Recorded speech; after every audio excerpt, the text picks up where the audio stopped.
touched by this welcome. I couldn't wait to get here. Connecticut is waging a war against homeowners and against people who dream of being homeowners someday, and it's time to fight back. And that's why I'm here, to fight back, and we can fight back. Here is the bill with all the little pages noted on it, so when we want to discuss a particular section, we can. But basically, what would I say about this bill? First of all, it's dubbed a housing bill. It's really the closest you can come to a socialist wish list. That's really what it is. This bill is not about providing affordable housing. We know how to do that. We take money out of our pockets and pay for somebody else's apartment. No. This is a bill that will wreck your neighborhood and force your property taxes, and this is key, to go way up as you are forced by the mandates to build the infrastructure that congregate housing requires. Sewers, water lines, bus lines, larger schools, right? What this bill says is, if you worked your butt off for many years to buy a home on a quiet street, right, for your family, you can't have that.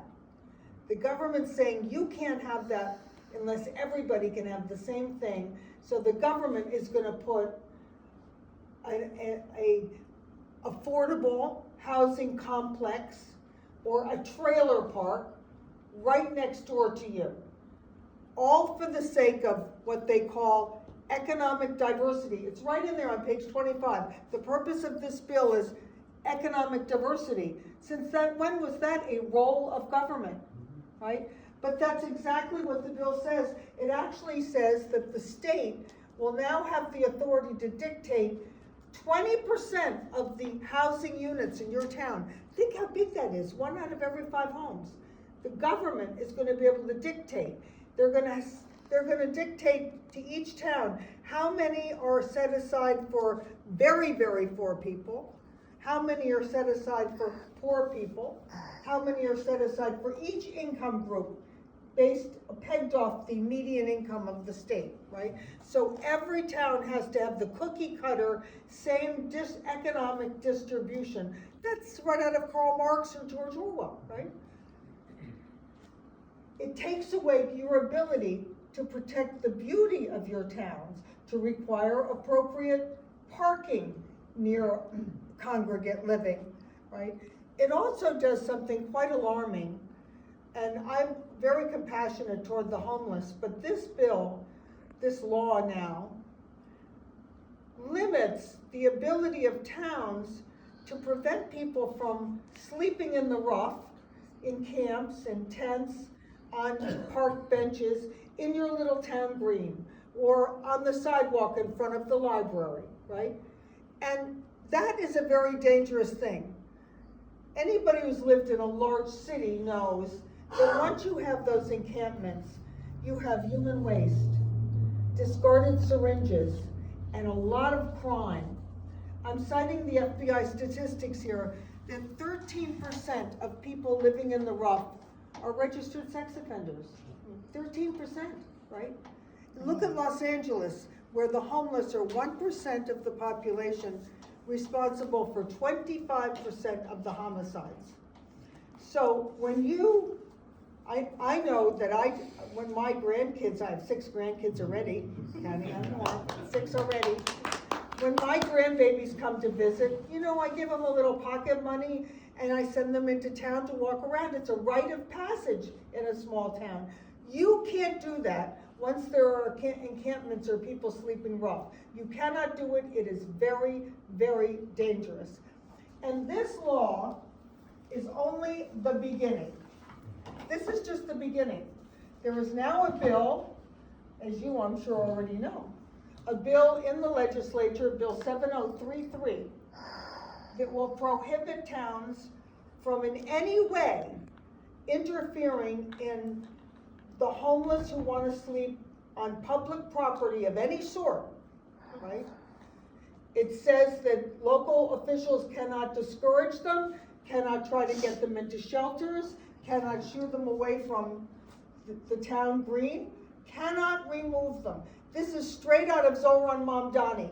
This makes Ned Lamont, he's Mamdani now in Country Club clothes. We always thought he was a moderate, but this bill has moved way to the left, way to the left. When you start legitimating and accepting sleeping in the rough as a reasonable lifestyle in your town, you are asking for a lot of trouble and putting your own families at risk. There are ways to be compassionate, and it's not compassionate to let somebody freeze to death in a Connecticut winter sleeping on a sidewalk. That is not compassion. That's just virtue signaling. Compassion is finding a drug treatment center, a mental health facility, or some other shelter for a person who's homeless. We can always do that, but allowing them to sleep on the street it is unacceptable. It is lowering our standards of society, and we should never do that, right? Also, one last point. As I said, Connecticut is on a war against homeowners. That's why I'm here, over my dead body, right? And here's the other part of this. Allowing property taxes to go higher and higher and higher. You know that all across the country, housing prices have gone way up. It's nice to see your house worth more, but it's just on paper. It doesn't put any money in your pocket to pay your property taxes. Most states, a majority of states, have now adopted laws that limit the annual increase in taxes or the annual assessment to either 1 or 2% increase or inflation, whichever is lower, right? That's true in Florida, Texas, even left-wing New York has that law, believe it or not, right? But not Connecticut. The lawmakers in Connecticut don't seem to give a darn about homeowners or homeowners, right? That's true. And this is an outrage. There is a law in the books in the Connecticut that requires towns to reassess homes every 5 years. First of all, that law is unconstitutional. It's a violation of home rule. But they passed that law so that towns would be forced to collect extra taxes. That's extra money for all the public employees. So the unions up in Hartford are pushing hard to keep this mandatory every 5-year reassessment, because it means more money for the government gravy train, more money out of your pocket, right?